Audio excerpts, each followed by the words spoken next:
ओढ़नी गे रानी हमर पकहियो ओढ़ादना पागल तो भइल बानी सुनो ये रानी पागलों से पागल बना दना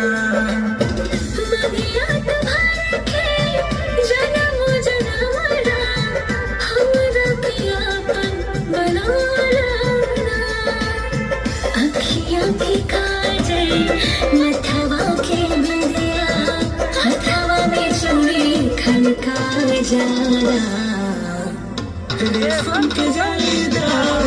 ओढ़नी ये रानी हमर पकहियो